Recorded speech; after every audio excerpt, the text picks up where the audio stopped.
What happens when one of Hollywood's most beloved actors finds himself in the middle of a career-defining controversy that threatens to unravel everything he's worked for, and the host of Britain's most popular talk show decides tonight is the night to get answers?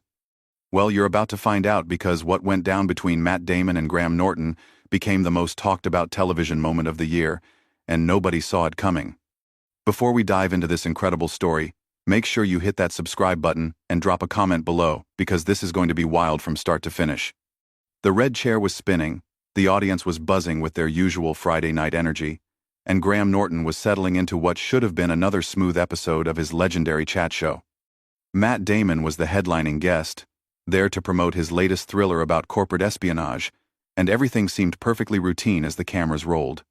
"So Matt," Graham began with his signature grin, leaning back in his chair. "This new film of yours, it's quite timely, isn't it? All this business about corporations hiding the truth from the public." Matt shifted slightly, that familiar, easy smile playing across his face as he nodded. "Yeah, you know, Graham, I think audiences are hungry for stories that reflect what's really happening in the world. People want authenticity. They want to see characters dealing with real moral dilemmas." "Moral dilemmas, yes." Graham's tone had just the slightest edge to it. Barely perceptible. But somehow the audience seemed to sense it. "Speaking of moral dilemmas, there's been quite a lot of chatter lately about some of your own real-world choices, hasn't there?"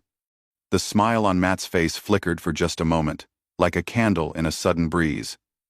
"I'm not sure what you're referring to, Graham." "Oh, come now, Matt." Graham leaned forward, his voice still light but his eyes sharper now. "Surely you've seen the headlines, the social media discussions, the think pieces. Your name has been attached to some rather interesting conversations lately."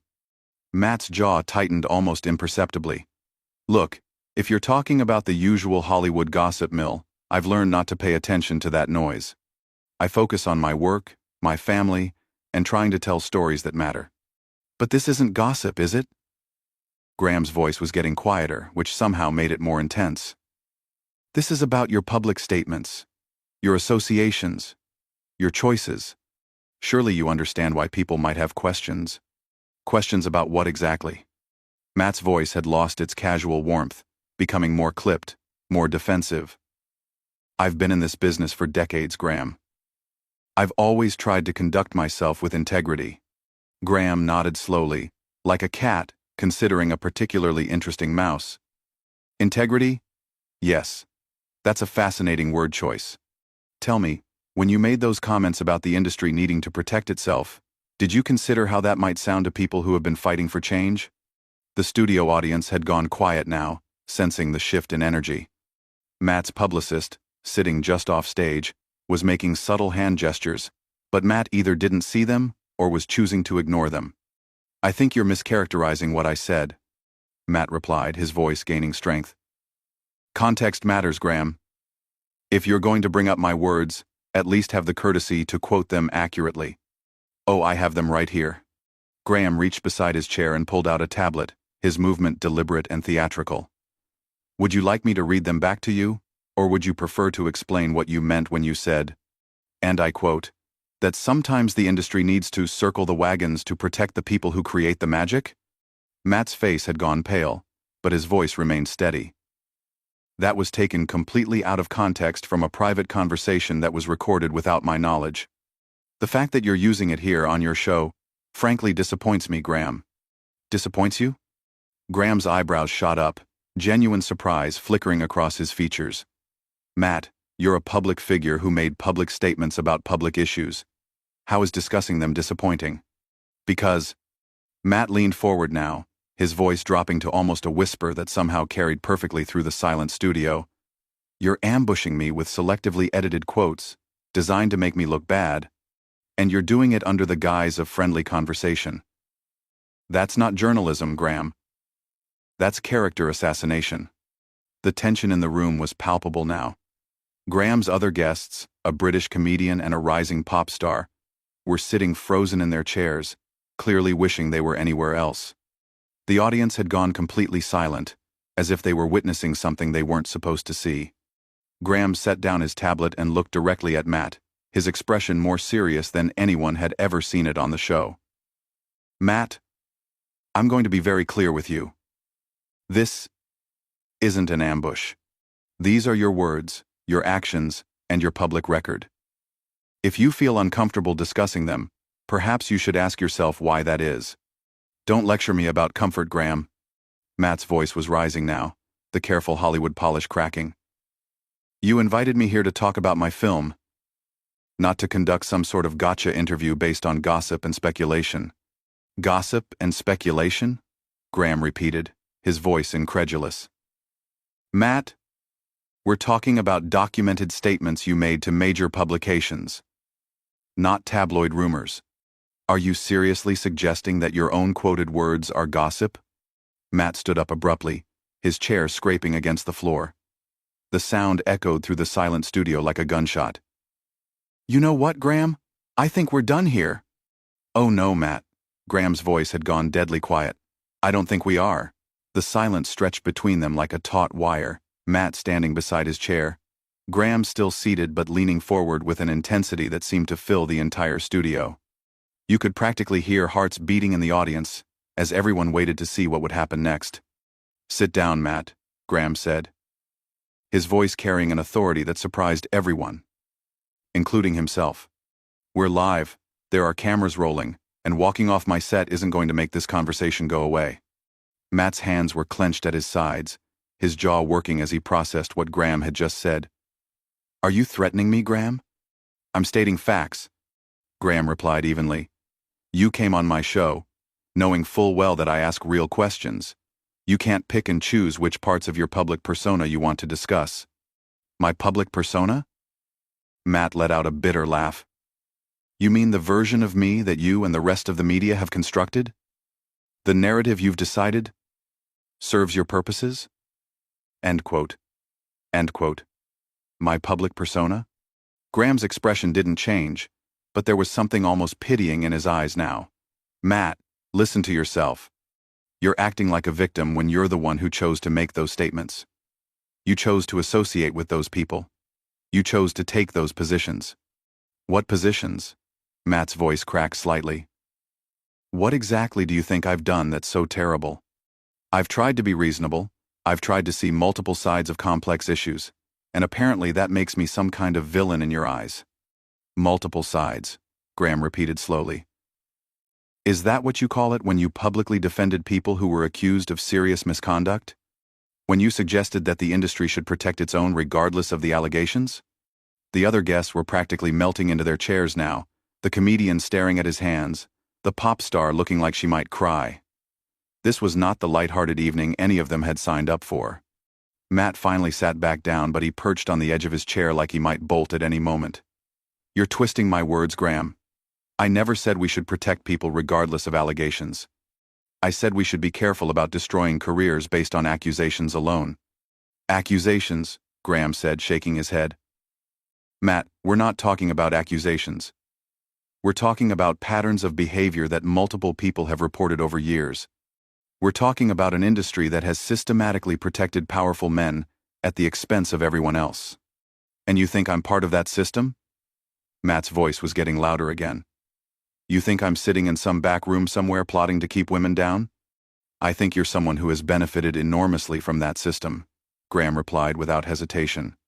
And when it came time to choose between protecting your position within it or standing up for what's right, you chose to protect your position. The words hit Matt like a physical blow. He actually recoiled, his face going white. That's not fair, Graham. That's not fair, and you know it. Fair? Graham's voice rose for the first time. You want to talk about fair? Let's talk about the women who tried to speak up and were silenced. Let's talk about the people whose careers were destroyed because they wouldn't play along. Let's talk about the systematic abuse of power that you helped enable by staying quiet when it mattered. I never enabled anything. Matt shot back, his composure completely gone now. I've always treated people with respect. I've never abused my position. I've never hurt anyone. But you stayed quiet, didn't you? Graham pressed. When you knew things were happening, when you heard the rumors, when you saw the patterns, you stayed quiet because speaking up might have cost you something. Matt's face was flushed now, his hands shaking slightly. You don't know what you're talking about, Graham. You sit here in your comfortable studio, making judgments about situations you know nothing about, acting like you're some kind of moral authority. I'm not claiming to be a moral authority, Graham replied, his voice steady. I'm just asking you to take responsibility for your choices. Is that really so unreasonable? My choices? Matt laughed, but there was no humor in it. My choice to build a career, to support my family, to try to make good films? Those choices? Your choice to prioritize your own comfort over other people's safety, Graham said quietly. Your choice to defend the indefensible because it was easier than taking a stand. The studio had gone so quiet you could hear the cameras whirring. Even the crew members seemed frozen in place, unsure whether they should keep filming or intervene somehow. Matt stared at Graham for a long moment, his breathing heavy. When he spoke again, his voice was barely above a whisper. You really think I'm a bad person, don't you? Graham's expression softened slightly, but his voice remained firm. I think you're a person who had opportunities to do better and chose not to take them. I think you're someone who convinced himself that staying comfortable was more important than doing what was right. And what about you, Graham? Matt's voice was gaining strength again, but there was something desperate in it now. What about your choices? You've been in this industry just as long as I have. You've interviewed hundreds of powerful people, many of whom you must have known had questionable reputations. Did you always ask the hard questions? Did you always take the moral high ground? Graham paused, and for the first time in the conversation, he looked genuinely thoughtful. No, he said finally. No, I didn't. And I regret that. But the difference between us, Matt, is that I'm not sitting here trying to justify those failures. I'm not pretending they were somehow noble or reasonable. So this is what your penance? Matt asked. You're going to make up for your past cowardice by destroying me on national television? I'm not trying to destroy you, Graham said, and for the first time his voice carried a note of genuine sadness. I'm trying to get you to see what you've become. I'm trying to get you to understand that your actions have consequences, that your silence has cost people their careers, their dignity, their sense of safety. Matt was quiet for a long moment, staring at his hands. When he looked up, his eyes were bright with unshed tears. You think I don't know that? You think I don't think about it every day? You think I sleep well at night knowing that there were things I could have done differently? Then why won't you admit it? Graham asked gently. Why won't you just say that you made mistakes, that you could have done better? Matt's jaw tightened again. Because admitting mistakes in this climate isn't enough, Graham. It's never enough. Once you admit fault, once you show any vulnerability, they come for everything. Your career, your reputation, your family, everything you've worked for gets destroyed. And for what? So people can feel better about tearing someone down? So you'd rather be seen as someone who doesn't care than someone who made mistakes? Graham asked. I'd rather be seen as someone who tried to navigate an impossible situation as best he could, Matt replied. But apparently, that's not an option anymore. The tension between them was reaching a breaking point, and everyone in the studio could feel it. The comedian had actually started to get up from his chair, as if he might try to intervene. But Graham caught his eye and shook his head slightly. Matt, Graham said, his voice carrying a finality that made everyone sit up straighter. I'm going to ask you one more question. And I want you to really think about your answer. The entire studio held its breath as Graham leaned forward, his eyes never leaving Matt's face. The weight of everything that had been said hung heavy in the air, and everyone knew that whatever came next would define not just this interview, but possibly both of their careers. If you could go back, Graham said slowly, deliberately, knowing what you know now, seeing how your silence affected real people's lives, would you make the same choices again? Matt stared at Graham for what felt like an eternity. His face cycled through a dozen different expressions, anger, defiance, pain, and something that might have been regret. The silence stretched so long that people in the audience began to shift uncomfortably in their seats. That's not a fair question, Matt finally said, his voice hoarse. It's the only question that matters, Graham replied without missing a beat. Matt's hands were trembling now, and he gripped the arms of his chair so tightly his knuckles went white. You want me to say I was wrong? You want me to grovel, to admit that I'm some kind of monster who knowingly allowed people to be hurt? I want you to tell the truth, Graham said simply. The truth? Matt's voice cracked. The truth is that I was scared, Graham. The truth is that I saw what happened to people who spoke up, and I was terrified it would happen to me. The truth is that I told myself I was being smart, being strategic, that I could do more good by staying in the game than by getting kicked out of it for taking stands. The admission seemed to drain something out of him. He slumped back in his chair, suddenly looking older, more fragile. "And now?" Graham prompted gently. Matt was quiet for a long moment, his eyes focused somewhere beyond the cameras. "Now I realize that all my rationalizations were just excuses. I was protecting myself, not the industry, not the art, not anything noble, just myself." The studio was so quiet you could hear people breathing. Even the camera operators seemed to be holding their breath. "I convinced myself that my career was more important than other people's pain," Matt continued, his voice barely above a whisper. "I told myself that I was different, that I wasn't part of the problem because I never personally hurt anyone.